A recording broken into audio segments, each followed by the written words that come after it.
치루라는 병이 걸렸는데 의사가 내시경을 자꾸 권유한다. 그러면 이상하게 생각하시면 안 됩니다. 사실 원인이 꼭 항문이 아닐 수 있거든요. 그렇죠.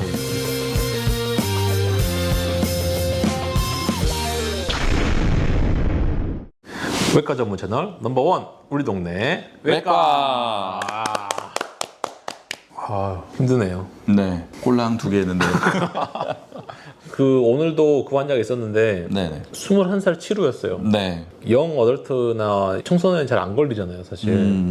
통계적으로는 그런데 그 시간대로 좀 보는 경우가 네, 있죠. 저는 더 많이 보죠. 네. 저는 워낙 학생들을 많이 보니까. 저는 제 2의 학원 가기 때문에 저도 많이 봅니다. 그렇네. 우리 목표가 네. 됐지. 뭐. 네네. 그러니까 호발 연령이 아닌 치루가 걸렸을 때 꼭 권유하는 검사가 있습니다. 대장 내시경이죠. 그렇죠. 왜냐하면 치루라는 병은 상당히 좀 복잡한 병이에요.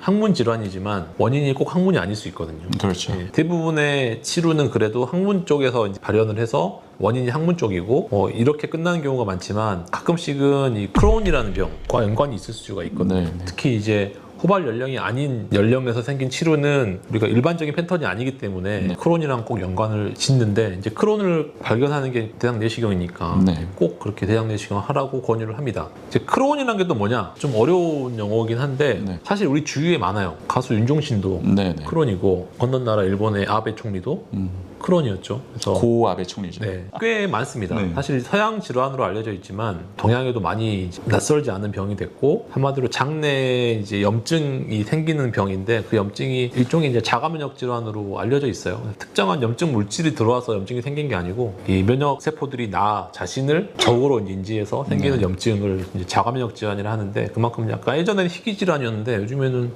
꽤 많아졌죠. 유병률이 올라갔죠. 네. 꽤 저도 진단을 벌써 1년 반 사이에 많이 했으니까 네. 뭐 크론, 궤양성 결장염 뭐 이런 애들이 다 이제 염증성 장질환에 분류되는 그런 카테고리입니다. 그래서 치루라는 병이 걸렸는데 의사가 내시경을 자꾸 권유한다. 그러면 이상하게 생각하시면 안 됩니다. 사실 치루라는 병은 워낙 흔한 좀 병이기도 하지만 호발 연령이 아니더라도 치루가 걸렸으면 내시경을 하는 게 맞아요. 사실 크론이라는 병은 워낙 또 중요한 병이고 빨리 발견을 해야 치료도 잘 되고 하기 때문에 대장 내시경 우리나라 또 워낙 싸잖아요. 만약 미국이라면 정말 권유할 때 힘들 것 같아요. 얼마 전에 제 미국 친구가 와서 저한테 내시경 받았는데 일단 한 번 넣었다 빼면 500만 원이에요.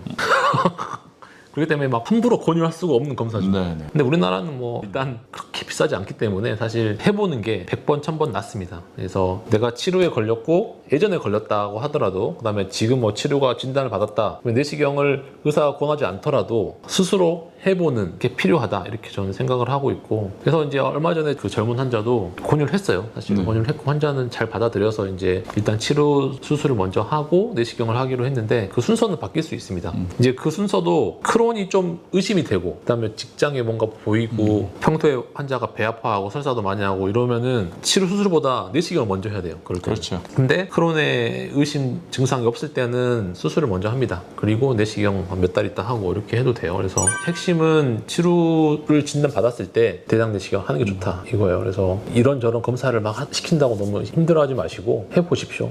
네. 내장 내시경 우리나라는 워낙 잘 돼 있으니까 그런 경험이 있나요? 얼마 전에 있었죠. 30대 남성분인데 수술을 한 번 했어요. 수술하고 나서 이제 정기 추적 관찰을 하러 나오셨는데 원래 이제 치료 수술하고 2주면 몸이 참 가벼워야 되는 시기인데 기어서 오시는 거예요. 너무 아프다고. 이건 이상하다. 제가 치료 수술한 분 중에 아파하시는 분은 사실 거의 처음 봤거든요. 거의 없죠 사실. 네. 그래서 이게 무슨 일이냐 봤더니 반대쪽에 치료가 또 생겼고 이 앞쪽에서 돌아가는 치료도 하나 더 있는 거예요. 분명 그 전에 초음파 때 내가 놓쳤나? 확인했는데 없어요. 일단은 너무 아프니까 추가를 더 째자 얘기를 하고 그때까지도 그런 생각을 못했습니다. 저는 평소에 크론에 대해서 굉장히 경계를 하는 편인데도 나이가 이제 30대가 넘어갔고 하니까 그리고 평소에 증상이 전혀 없었거든요. 원래 이제 아주 건강하게 변보고 뭐 배 아픈 것도 없고 그러신 분인데 수술하러 들어가서 마취하고 안쪽으로 이제 보니까 직장 점막에 염증이 깔려 있는 거예요. 이거는 크론인 것 같다. 그래서 수술 일단 배농을 하고 그다음에 이제 크론이 있을 때 치료 수술을 했을 때 단점이 뭐냐면 상처가 굉장히 안 났습니다. 그렇지. 크론에 대한 치료가 안 되면. 그래서 일단 이 상처가 굉장히 오래 갈 것 같다. 크론에 대한 치료를 해야 된다. 크론에 대한 치료는 좀 상급병원에서 그렇죠. 협진해서 이제 하기로 하자 해서 크론에 대한 부분은 이제 상급병원에서 치료를 받으시고 한번 상처는 제가 꾸준히 좀 보고 이렇게 하고 있습니다. 크론이 입원일 때 또 치료 수술 방법이 좀 달라요. 함부로 덤빌 수 있는 네. 그런 건 아닙니다. 사실. 네. 예. 일단은 이번 주제 여기 할까요? 네. 요즘 애기들은 의사가 되기 위해서 어떤 공부를 하고 있나. 그 상위 영어 유치원 다니는 애들 보면 책상에 앉아서 펜을 잡고 열심히 공부를 해야 돼요. 5살이면은 가만히 안 있는 게 정상이잖아요. 그치. 가만히 안 있으면 토 나오네, 토 나와. 네.